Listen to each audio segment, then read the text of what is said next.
Hey everybody, welcome back. It's Jordan here. Today we're going to continue working on the new amusement park layout. The first thing I've got to do is create some custom train track segments, which will go right here, connecting to the entrance, and then connecting the entrance to the Studgate train station, and then one more which will reconnect it to the amusement park line and also provide a parking spot for an additional train. So I actually decided to tighten up the spacing with the rides a bit as well. There actually used to be a 16 stud base plate back here, but I reduced it to 8, and that pulls the Haunted Mansion back toward the train track. And then I reduced this here. It used to be 8 studs. I'm going to reduce it to 4, and same with the spacing here. And that frees up a grand total of another 16 studs that can be allocated to the double Disney Castle. So all of this is new space, and that allowed me to shift the Disney Castle back a bit. And when I finish off the back end, now we have more space out front to create like a nice grounds area. And I think that's important. The ride spacing back here isn't as important as that. Also, I think when we get the grounds around the roller coaster all fixed up here, there'll be a smaller train crossing, and then this will all be MILS plated in here, both in front and also behind with those platform coverings. And then also on the side here, I want to create a nice barricade between the amusement park and also the roller coaster. So I just wanted to fix some of the spacing before I advance with completing this layout today, because I hope to get the whole thing MILS plated and looking good and ready for details by the end of this video. And I think getting the spacing correct was very important. There's all 3 plates. So this one's going to go on the end, and it has the stopper. And then this one connects to the Studgate train station. And this one, of course, connects the curve to the entrance. Feels pretty good to have those train tracks reconnected, but it looks like I've got to add some more 2x2 circular jumpers to my palm tree there. It is drooped right over. Wow. But yeah, that looks pretty good, right? Also, back here is all finished up as well. This train station does not accommodate the Disney train very well. It actually can't pass through it because the little teeth on the caboose there, you see those blue and white teeth? They actually hit the staircase. So it can't even pass through the Studgate train station unless I modify the train station or modify the train. So this can't be back here. But I guess the locomotive actually is pulled out further from the train station, so you actually get a better view of the locomotive. And I'm sure we'll put some sort of viewing window right here on the outside of the amusement park. So the next thing that needs to be taken care of is these platform coverings.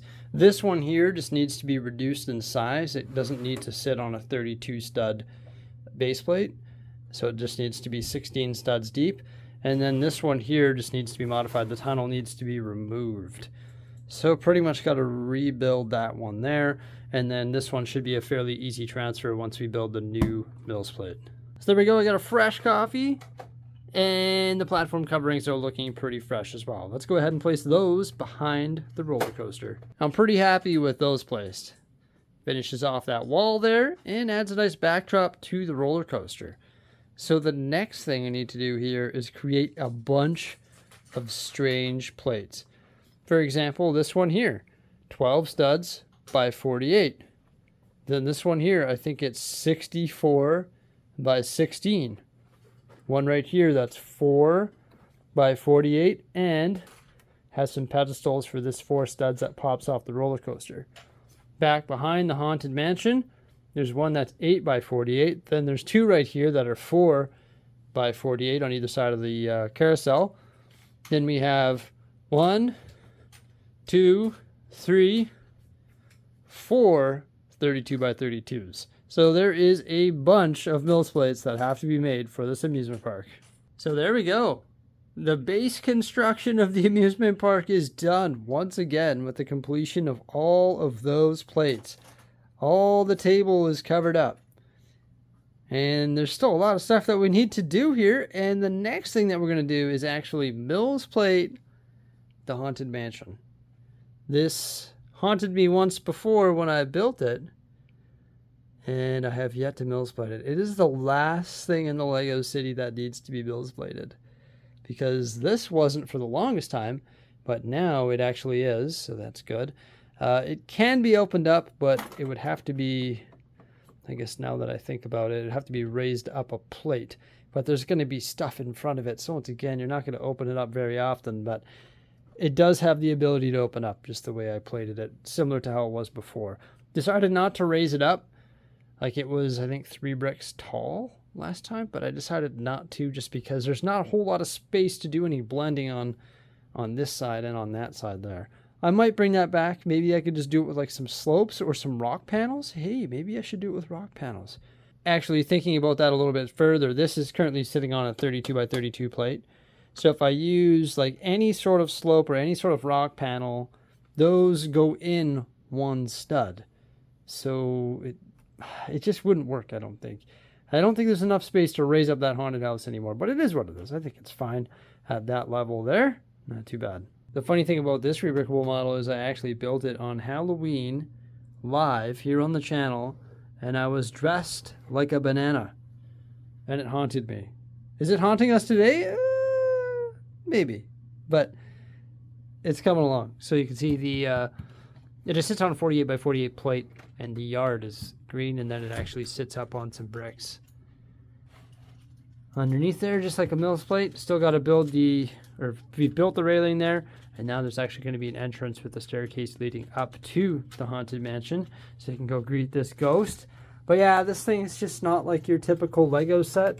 You can see the second floor of it. Just the instructions and the overall build quality, we're a bit skeptical, but there it is, coming along nicely. Did I take care of the MILS plate? No, I did not. I just don't even want to touch this set, but luckily Simon's here helping me out, so he's doing a great job. That'd be me. I'd be like, no! Yeah, so it's good to have 2 of us working here today, and you know what? While Simon was taking care of that, I was actually working on the mixer platform, and rather than having those pillars that support the mixer platform, I actually decided to put the washroom underneath it. And that helps save space because this washroom was pretty big and I didn't know where else we were going to put it in the park. And now it just acts as the support for the mixer platform. I think the mixer is going to sit here because we've got enough space coming through this way toward the staircase. And there's enough space back here by the loop coaster to get by as well. And we no longer need support pillars under there, so minifigures can walk right underneath it. And the mixer is jumpered right on top of the washroom, so you can pull it off and see all of the interior details, which is good. I also changed it up. I lowered it because it used to be 2 bricks taller than it currently is, and that was just too tall for the mixer. And then I added this little washroom sign. And then I also changed up the roof of it because it's 4 studs larger than the mixer. So I put those to the front and added matching lights that match the mixer platform. And those and that little panel there can pop off as well. I just think it's not too colorful, like the light gray and the white and the lights. And I just think that does a pretty good job of blending in the washroom and sort of concealing it underneath the ride. I moved these little 16 by 16 shops over there by the fountain, which is actually going to be centered with the Disney Castle, and it's also centered with the entrance as well. That fountain might get an upgrade. I like the tiling around it, and I sort of like the fountain itself, but the water might need an upgrade. And those shops will 100% be getting upgraded as well. I want to make them similar to Disney and actually have multiple stories on those shops. Right now, they're just 1 story, but it'd be nice to make actual little mini modular buildings on 16 by 16 base plates. I think that would look pretty neat. Now, I did turn the hot shots. It used to be right here facing the camera. Unfortunately, it just doesn't really make sense that we should have some stuff facing this way as well. So I decided to turn hot shots, and it's right across the way from the carousel. And I also made this railroad crossing right here so that minifigs can cross the railroad track and walk up to the roller coaster. This trail is starting to form here as well.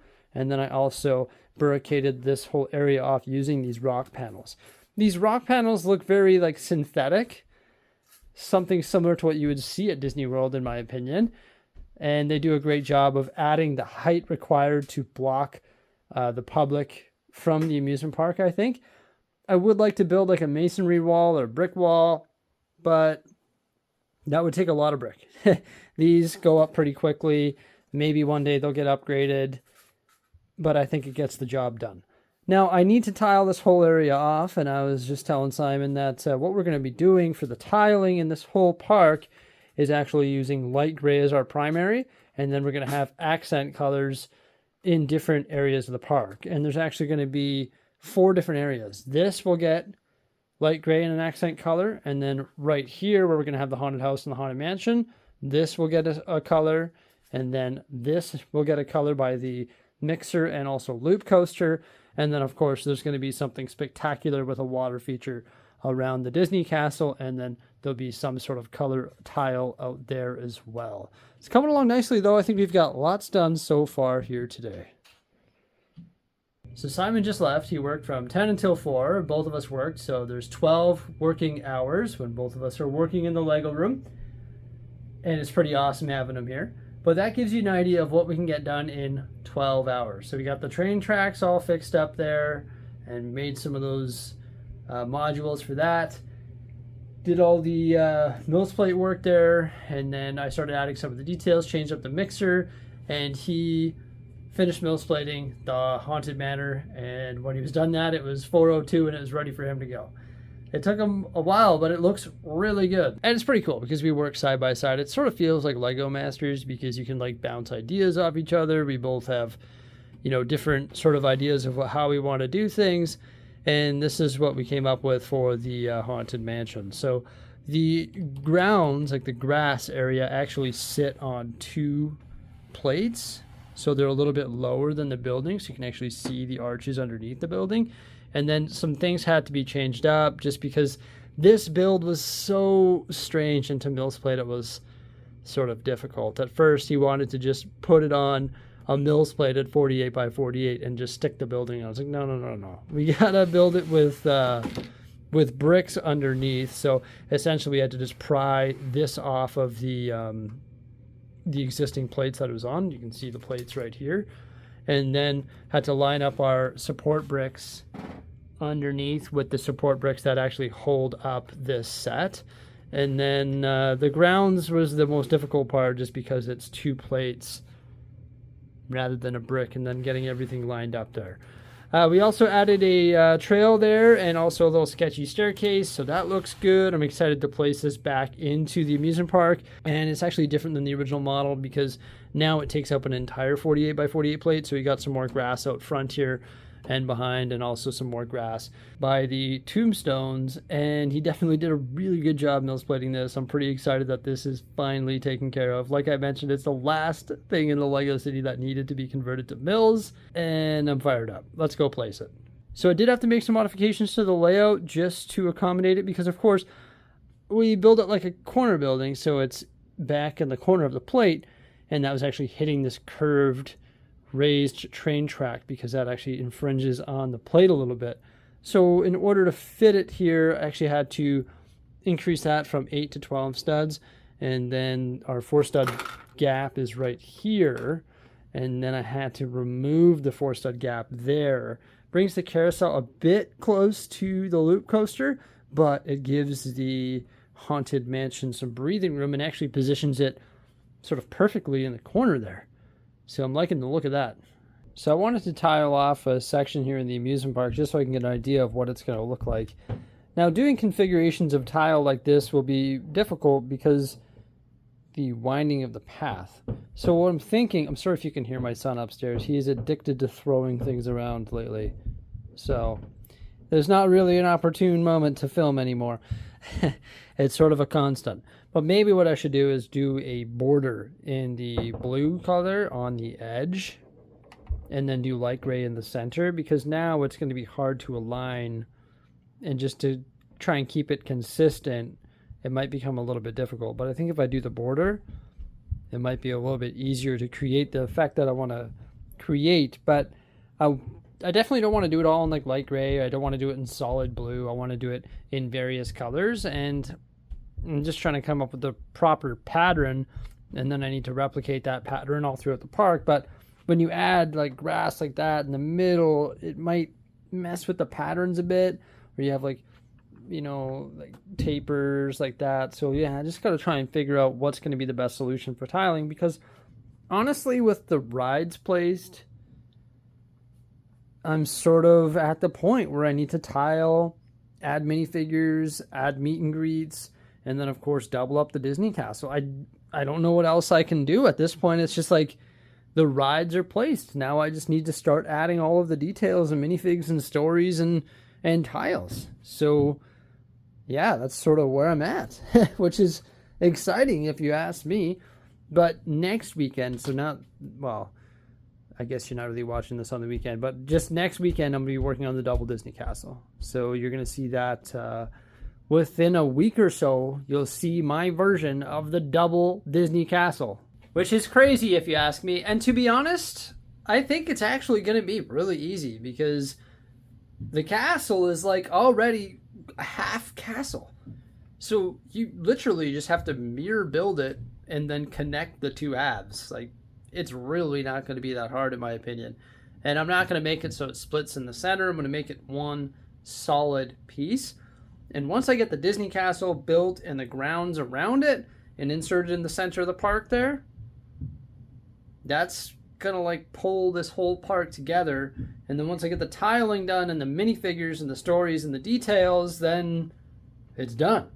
So yeah, like probably 2 weeks this will be done.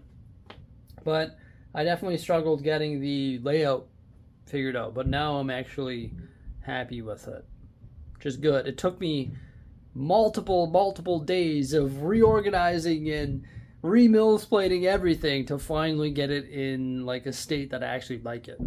In addition to all the changes that were made today, I have these two green plates. You'll notice that the hospital and the large gray tower that I have are currently down here, and they're not in the Lego City layout. I think if I put those two towers here, it will just take away from the park.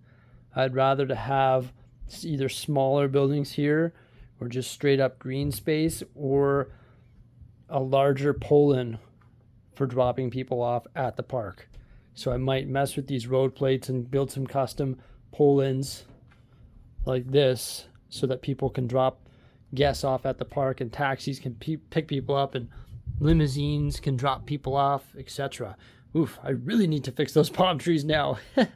Make sure you put enough 2x2 circular jumpers on there if you're going to use that design, because I clearly didn't. But yeah, like once we get this going here, it's nuts. Like to think that this is the stage that we're at so quickly. It's wild. I'm excited. Well, holy smokes, that's definitely not the solution. That is just butt ugly in my opinion. I don't mind that, but maybe solid colors is just a better option. Like maybe if it was all light gray, it would look better. And then of course, I'll put like benches and texture and add greenery everywhere. But yeah, maybe like solid colors is better just for winding narrow pathways like this, because it just sort of looks random. Yeah, I don't know. I can't really wrap my head around that, but I think like patterns like this or what we saw in the train station, like over there, you see the sand blue color, would look good in the open areas, like where there's more space to work with and it's not as such a weird shape. But maybe in the end, I'll just end up doing it all solid colors, like light gray, dark tan. I don't know. It's going to be a lot of trial and error, but it's a lot of work to do trial and error on, because you lay all these tiles and then you got to take them all off and then relay them all. So it's something I've got to get right. And that's sort of like why I'm working a little bit slower on this here, because every time you do something, you lay all this green plate and you're like, I got to move all these green plates. It's not as easy as just grabbing a brick separator and popping these like 4x green plates off. They don't just pop off. You got to like pull out the letter mail opener or a couple brick separators, and sometimes that doesn't work, or sometimes you even gotta bust out the good old razor blade and pluck this stuff up. So it's it's something you want to get right, and you don't want to continuously redo it. And that's all I've been doing for the past 10 days, is continuously redoing this stuff. But I feel really happy with the layout, so I'm stoked. So yeah, tiling, double Disney castle, some water features, all sorts of greenery, benches, food vendors, some custom modular buildings for over here. a massive Disney castle. I think I've said that twice, but it deserves to be said twice because it's going to be awesome. And then all of this space out front here as well.